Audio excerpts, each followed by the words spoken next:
All right, great. And we're live. So, my name is Lisette, and I'm interviewing people and companies doing great things remotely. And today on the line, all the way from Los Angeles, California, I have VERN HOWARD, who is the CEO and founder of a company called Hallo. And what it is it's a diversity recruiting platform that helps connect college students with companies. So, you're also, Vern, you're also on the Forbes Tech Council, so we'll get into that. But before we get into all of this, let's start with the first question, which is, what does your virtual office look like? What do you need to get your work done? Right. So, like two things. Everybody who's listening, you can follow me on Spotify. I have to have my Sony headphones or music. But right now, as soon as COVID started, I originally moved from San Francisco to LA in Jan to 2020. And my co-founder and I were like, would it be a good idea to just start getting hacker houses where, we're a small team, 5 of us. We could let our employees come jam in LA and, kind of work out of the house. We can eat together, hang out, and just work. And we've been doing that since COVID started. So, but for me, just laptop and music is like a thing. I have to do it. Laptop and a Spotify soundtrack that you've got going on. But tell me a little bit more about these hacker houses, if you don't mind. So, how did you find them? Do you just go on Airbnb and find a house that can house enough people? And Right. Yep. So Airbnb is a great resource, but so is Zeus. So Zeus is like this company. They're similar to Airbnb, but what they do is they furnish the homes for you. I mean, Airbnb does the same thing, but it's more of a corporate housing, but for like a younger generation, if you will. They just have different things in there. Like you might go into a Zeus house and they have like customizable packages for you, like kind of like a welcome suite at like on a cruise or something like that. It's really nice. But basically, yeah, we found a Zeus in Venice Beach, really, really nice. You could walk to the beach. And it was interesting. We thought we were the only startup doing this, but when we looked out our kind of like back window, we had this huge back window. There was another startup that was actually doing the same thing in another house, and they had the garage open, and they were all in the garage with like desk coding. It was really interesting. So like, awesome. a lot of teams are just doing that because you have the freedom to just move around. So you might as well, have some fun and move around and try to build culture. Oh, that's so great. So you're having an experience together Yeah. is really, and that's a really powerful thing. So you'll rent a house. How long will you be in a hacker house?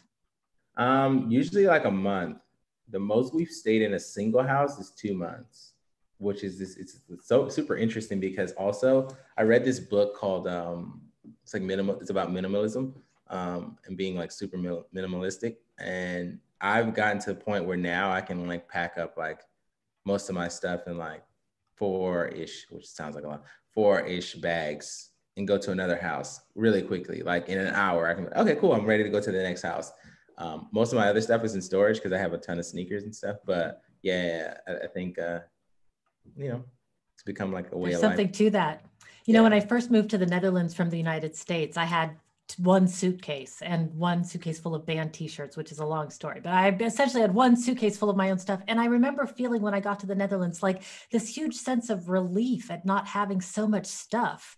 It was just like, I don't have to do anything. I don't have to clean anything. I don't have to put anything away. Like, I just don't have anything. I remember distinctly that it felt good. So yeah, I can totally see that. How I many want to hear people? about the band. I want to hear about the band t-shirts later too. I have, that's all my bins are all full of band t-shirts. That's all they are. That's hilarious. Okay. Oh, that's hilarious. Okay, I'll tell you about the band t-shirts later. So Okay. yeah, that's another story of a different time. So, but how many people are in a hacker house about at the same time? Yeah, so it'll usually be one, myself and my co-founder, and then it's 5 people on the Hollow team right now and 2 interns. But we would let anybody, usually like 2 to 4 people, float in and out. The one we're in right now has 3 rooms. The other one we were in had 4 rooms. So it depends on how many rooms and like who wants to crash the couch and that kind of stuff. But we kind of try to be flexible and just let people just float in and out as they need. Um, so it's pretty cool and it's super comfortable. That's like a big thing with us. It's like making sure we call it the vibe is good. Like one house we chose was really based on like the fact that it was like all the elements were there. So it was like water was around, like it was a great like garden around like entire property. It was like tons of natural sunlight that came in the house. So it was really nice. So it's all about like creating these vibes at these different places, depending on what we're building and what we're doing next. And that's something like even after COVID now, I think I'm excited as the team scales to continue to do. Like, especially when we're doing like a big release or a big launch, I want to like bring the team to one place and like create this vibe, if you will, of like we're going to all celebrate and push this out together. So. That's awesome. And did you do it only in Los Angeles or in other cities as well? So we only did it in LA, and it was just because of COVID. I mean, we were in San Ah, right. Francisco in Russian Hill, and that was cool. I mean, initially when we got funded, that was the first place we moved from DC to Russian Hill, and Russian Hill is beautiful, by the way. But when we got to LA, I'm like, okay, I'm gonna move here, and my co-founder we were trying to figure out where we're gonna have an office and all this stuff, and then there was no office, so we were like, well, the house is the office now, so like, how does that work? You know, so it's worked And out it well. just took from there. Okay. Yeah, Amazing. I love kind it. of. Yeah, right. So let's dive into Hallo. In the opening, I said it's a diversity recruiting platform that helps connect college students with companies. But tell us what it is in your words, and then we'll get into why you started it and so on. Right. So yeah, I mean, I think diversity is like huge, and it's funny when we describe it, we position it that way a ton. But what we initially are is a community, right? It's a community platform that lets students, especially those that lack access to the right network and the right information set based on their network, to connect with the top employers in the country, right? I can kind of say quickly, like what I noticed in the market is like, especially in America, most of the educational system is based on socioeconomic status, and not all the time, but majority of it is. And if you go to the right school or you come from the right family, usually you're positioned with more information to make better decisions about your career, especially because your parents have that knowledge. Or you get to the right school, and that school will very much so prepare you to kind of take on the workforce. If not, which is like the 99 percentile in America, if you don't have access to those two things, which is a network and an information resource, then you're kind of left to your own means, or Google or Quora, or like figuring it out. Right. And I think that Hallo can become that resource as we continue to open up these lines of communication to let any student have that level of access.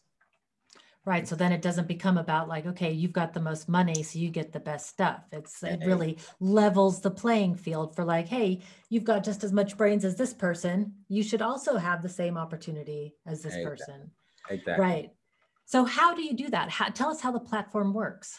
Right. So initially when I built this out, I was just literally talking to students one day, and the gap I saw in the market was like certain students would go to certain schools, and sometimes it would be based on, hey, this is all I could afford, or this was in the neighborhood next to my family, and I'm taking care of my family, or I just didn't get into these other schools, which is fine. It's a great feedback because most of us have those stories.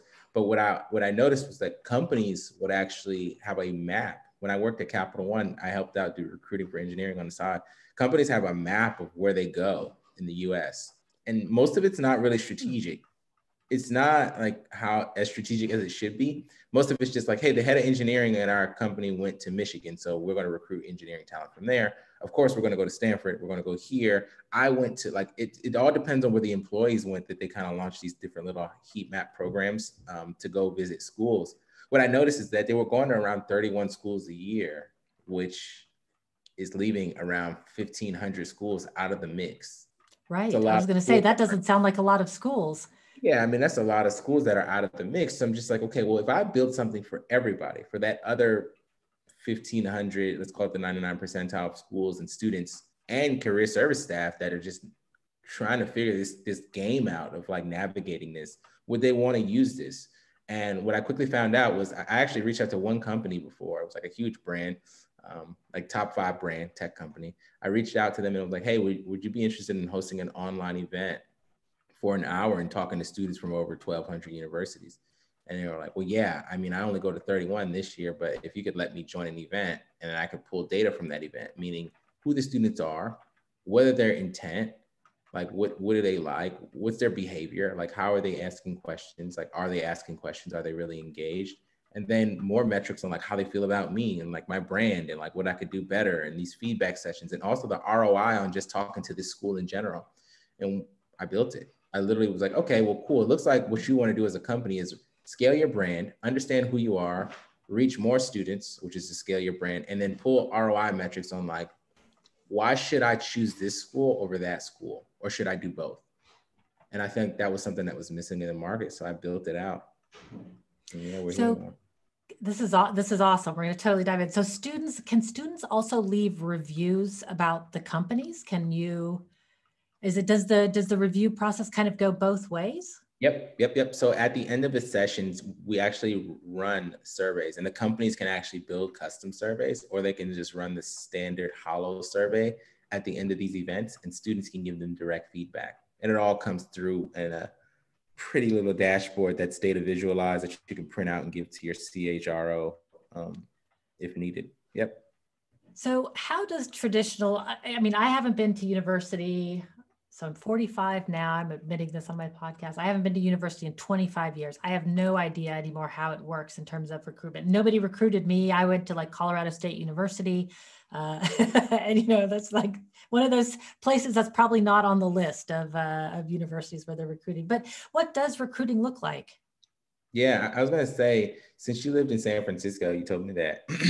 It's funny. I always tell people like when you go to, like, hey, what restaurants do I want to eat at in San Francisco? I'm like, okay, just drive down the street and look for the lines. That's exactly how recruiting Ha- looks.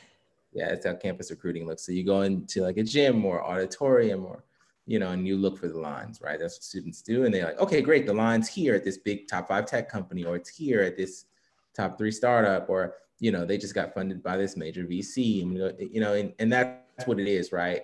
Also, if you just open your iPhone and look at your home screen, most of those logos there, that's where they're going to run, right? The broken part about that is on the university side, their biggest budgets right now, we're seeing the educational system crumble kind of. The biggest budgets for universities come from job placement, so like career services and career fairs where they charge companies, and then admissions. So in the career fair cycle, I mean, if Amazon's coming to your school, you can charge them top dollar to recruit your students, especially if you have kind of like the vanity high bar level of talent, if you will. Yeah, so they can charge Amazon a ton of money. And what that's been happening forever. But now, since we can't do in person, it's changed due to COVID. So now, not only do universities have to manage their relationships online, so do companies. And students have always been online. They never really liked that show up in a suit or a nice dress. right. And somebody, no one Go to a liked that. giant gymnasium somewhere. And Yeah, and yeah. it's like a show, right? And no one really liked that. And you really don't actually get to get any of your questions answered. I remember I went to a career fair, and I'll mention this company I went. It was World Bank. It was so many students that wanted to talk to World Bank. The young lady who was a recruiter, she couldn't answer everyone's questions in that 8 hour window for the career fair. So she started making the group come up, she was like, get out of line, just everybody push up to the front, and I'll give you a pitch, and I'll take 5 questions from this group, because it was too many students and she didn't even have time to use the bathroom or go get some food. Wow. Right. So it's not scalable. It's broken. It's old. It's something we're used to doing, and switching costs for everyone is very high. Like they're like, what do we do if we don't do this? So that's why for us at Hallo, we want to be really, really, we're really, really like intent on showing our data, right? We want to show you, if you host an event on Hallo, this is what success looks like, and this is where you fell in that success graph, and here's how we can do better next time. And I think the transparency and lack of transactional nature, here's a job, click apply, is where we're going in the next 10, 20 years. And with the diversity thing and everything that's going on in the world in general, the internet's just opening up more information access to people who kind of been like segmented out of the game for a long time. Right. And solely because of things like money, which is crazy. Right. So, okay. I have a question. So on your website, the way that it works is companies will host like a recruitment event on the website, and students or maybe I'll have you describe it instead of me describing it wrong and then you correcting me. So how does it work? So companies and universities, they come and they place an event on the website, or? Yep. So basically they place an event on the website. And initially, before they place any event on the website, I'll reach out to students on the platform. We're really big on our community and how we talk to them. We're like, hey, before we go reach out to Acme Co., We want to know, are you even interested in talking to them? Because if not, less about us going to charge Acme Co a fee to use the platform and talk to these students, more so like, let's not waste time. If the students on our platform don't value Acme Co's brand or values, or they don't want to really chat with them at all, then there's no need for us to continue this conversation here, right? But if they do value them, then we need to, reach out to the company. So what we actually do first is we poll the companies. We actually ask the students, hey, do you want to talk to this company? And if you go to our website, you'll see right now some of the brands have like over 1,000 students interested. Once we get Tesla, to that level, I saw. Yeah, once we get to that level of interested students in a brand, we will reach out to the company and say, hey, we're interested in hosting you. And it'll move really quickly from there. Right, because why would a company say no to that? Like they've got 1,000 people who are interested and like the right people. so like who wouldn't want to? Brilliant. Exactly. I can't believe it hasn't been built already. Yeah, once you get to 1,000 people, you're like, okay, as a company brand, they're like, okay, maybe we should check this out, Sure. Yeah. Let's invest an hour and talk to a group of interested people. Okay. So let's ask this, how has COVID changed things for Hallo? So first, I'll kind of go into like the big thing is like we scaled in a day in April. COVID was happening and companies were like, okay, cool, maybe I can, maybe I'll go back to work in a couple of weeks. We were all kind of like setting our own timelines around like, this is going to blow over. Like this is not. And I think it was around April where everyone was like, no, we're going to have to stay in the house for a long time. And we scaled in a single day in April, 410%. The servers crashed.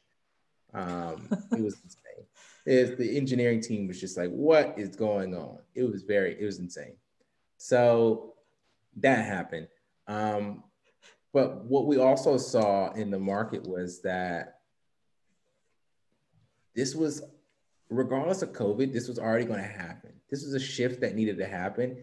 And what's happening now is companies, they never want to find themselves in a position like this again where they don't know what to do. This campus recruiting season in a nutshell is kind of already spoken for. Everyone's kind of like chalked it up to say like, okay, I'm going to talk to a few students, like I'm going to re-engage some students I already talked to, but like I need a better strategy for next season, which they're just planning out for January at this point, because no one knew what they were doing. And now we're seeing companies say, I'll never be in this position again. And the way for us to never be in a position again is for everything to be fully digital. It was like before banks were digital and it was just all like somebody was writing a ledger on paper. And then that ledger went missing and they were like, wow, we just lost millions of dollars. Where's it at? And they're like, you know what? We're never going to do this again. Somebody build a digital checking account, right? And that's where we're going. I truly believe that most of the relationships we'll handle online. And also people are just tired of traveling around and doing the shows, especially if they're not collecting the data they need to like make a decision. So. Right. Because it's a bit random. Like you're going to a show, you're meeting hundreds of people in a day, like shaking hands. I mean, I know that I've gone to conferences. I can't remember that many people. Like as a recruiter, you're going to have, you meet them, but like, are you going to remember any of them? So I'm sure they have their own systems. I know nothing about this, so I'll stop speculating. Yeah, I mean, one of the systems that we used to use was like an Excel sheet. It's super funny. We would use an Excel sheet.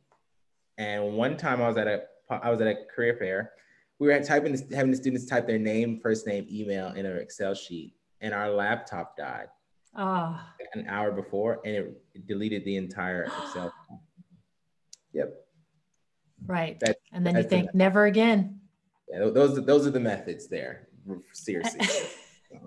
Right. So the market was going to change. COVID just accelerated it by who knows how many years in terms of, because it was slow moving. And there's some really good things about it. And I'm sure some downsides. So clearly the good thing is we can now connect the right people to each other. That's what we're trying to do.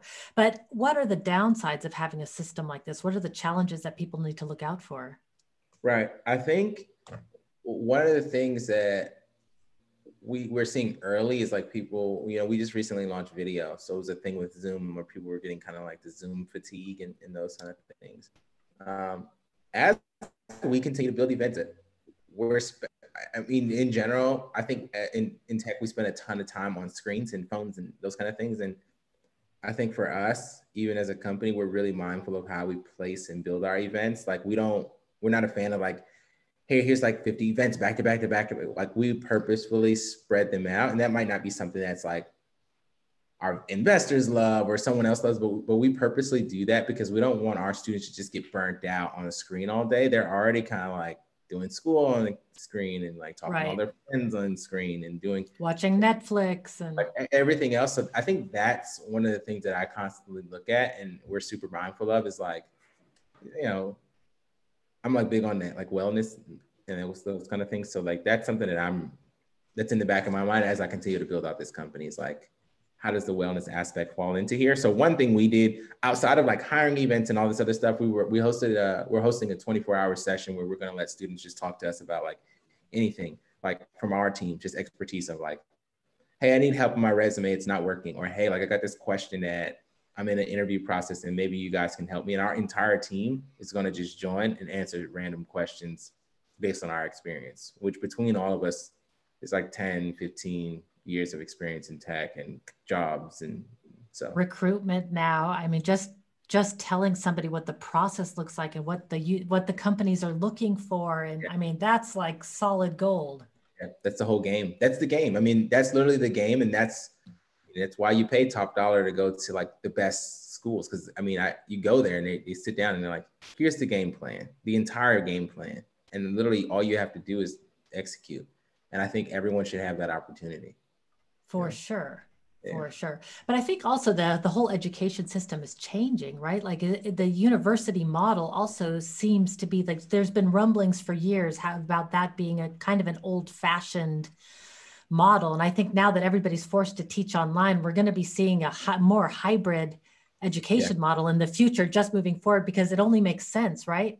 Like, yeah. You saw, so I was like super bullish on the fact that I thought everything was going to go fully digital, especially like credentialing of like how they say, well, you got a job at Google and we don't care if you didn't go to university, you went to our program. And it's funny, Google launched Google Genius, which is basically their new credentialing model that if you didn't go to college, you can just take some of these courses and they'll credential you and say, yeah, you're good.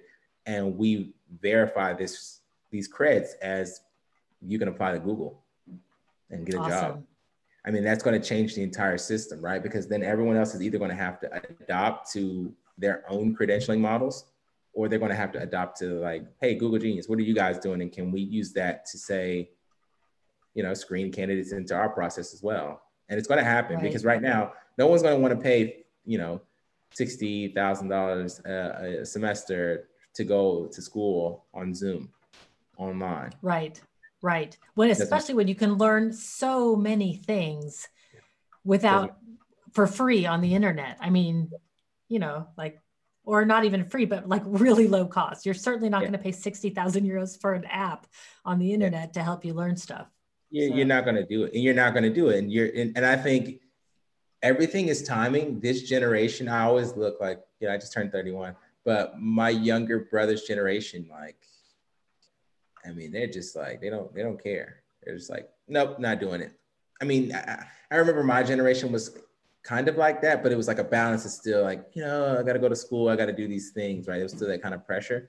The younger generation, if it doesn't fit their lifestyle or it doesn't make sense and like make clear sense, they're not going to do it. They don't care if their parents are just like, this is how things are done. And I think that's timely as well, because they're just like, okay, cool. I'll go to community college. I'll study comp sci. I'll build 5 new algorithms, post them on GitHub. And instead of me finding Google, they'll find me. How about that? Either way, solution and the results are the same. So super timely. Yeah, it really is. Yeah, it really is. And fair enough. Like it was an old archaic system that worked for a few. Yeah. So the time is here to change. So yeah, good. Some tragic things about COVID and some silver linings as always in terms of just evolution, moving things forward. So we're reaching the end of our time, and I'm dying. I have so many questions, but okay, if you don't mind, I'll just have like a couple more questions. One is, you mentioned that you're really interested in wellness and self-care. And I think that that's a huge thing for people who are working remotely or, studying remotely. And I'm seeing it too. And actually many companies are coming to me right now and saying like, hey, can you help us with this whole wellness thing? The thing that I've found that people have struggles with are putting boundaries in place for themselves to get enough off time, like Yeah. just rest time and non-screen time. But then those boundaries are very difficult to keep. But I'm wondering, what do you see in terms of, the people around you? And then also, what are some of the self-care things that you've put in place for yourself? Yeah, so I think boundaries, you're spot on. I think boundaries is very challenging. For me, that's really a big thing just because I'm constantly either talking to my team or talking to my investors, then I still have family and other things going on. So the boundaries thing is like huge, something I'm still learning. So I agree with you there. But for me, like a big part of like my day and like what I have to do is like the gym and like working out. So I go to the gym 3 times a week, which is for me, I want to go more, but it's like my time to be able to like one, get off a ton of like build up of like aggression and stuff, and then literally I'm like calm after. It's great. It's like a great experience.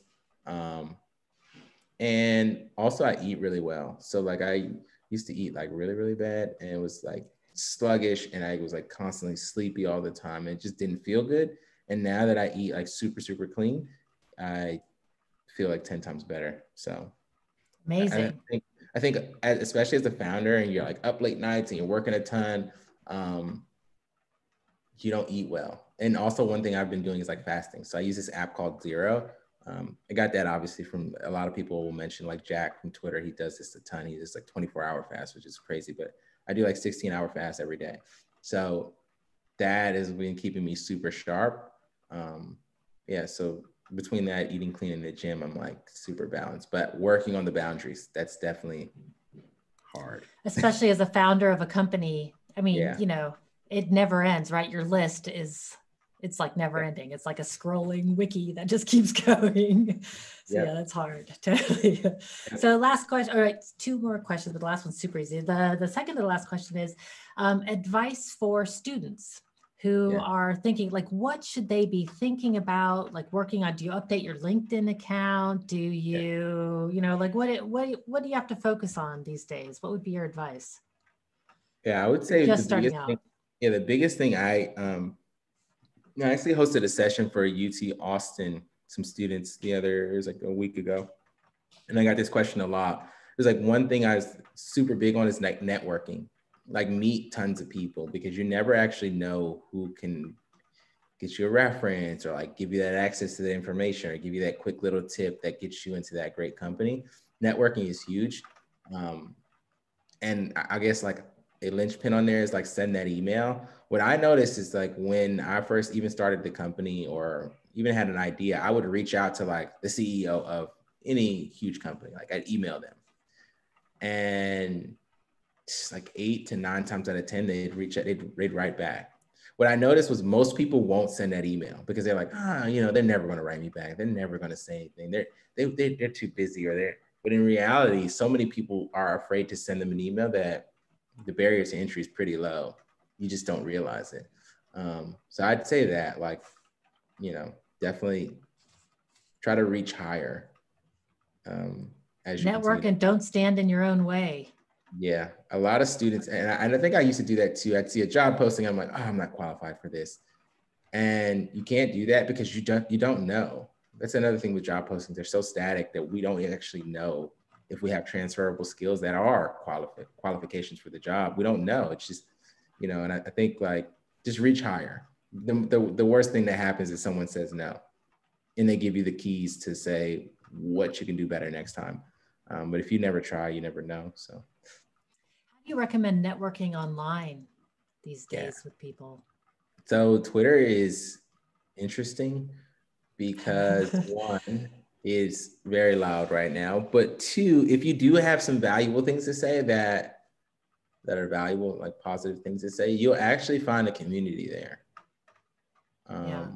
which is interesting. I'm pretty sure that's why they built it. It turned into its own monster, of course, but that's one thing. And I think on LinkedIn, as much as they have their own kinks, I think what I've been finding is people are more willing to interact on LinkedIn now post-COVID. What I noticed before, I used to actually take metrics on this, is that if I would add someone on LinkedIn before I actually had a connection or met them, they wouldn't add me back. But if I met them in person, after the meeting in person, they'd add me, right? But I think during COVID, people are much more open to adding and accepting friends on LinkedIn. So I think also if you send a message on why you're adding them, like, you know, so it seems more personal, it's less spammy. If you, you know, if you really write it like a, hey, I saw that you were involved in this and you know, so and so and so and so, and I'd love to just keep up, you know, who wouldn't say no to that? Yep, exactly. And I think that's just where you got to lean to. And once you get there, you're in a really good space. So awesome. So darn, I mean, I have so many questions. I have like copious notes here, but last one, which is if people want to learn more about you and get in touch with you, what's the best way to do that? So I'm always on Twitter, always. What's your Twitter handle? It's young windbreaker. People always ask me like why, and I literally just love jackets and windbreakers. Love it. That's a little inside scoop on me, but yeah, I think I'm usually always on Twitter a ton, and LinkedIn of course works as well. So I'm happy to add anyone and chat more there. Awesome. Well, Vern, thank you so much for your time today. I've actually learned a lot and I have copious notes, and I hope that I'm looking forward to sharing this with the wider audience. So thank you so much. Thanks so much for having me. Take care. All right, everybody. Until next time, be powerful.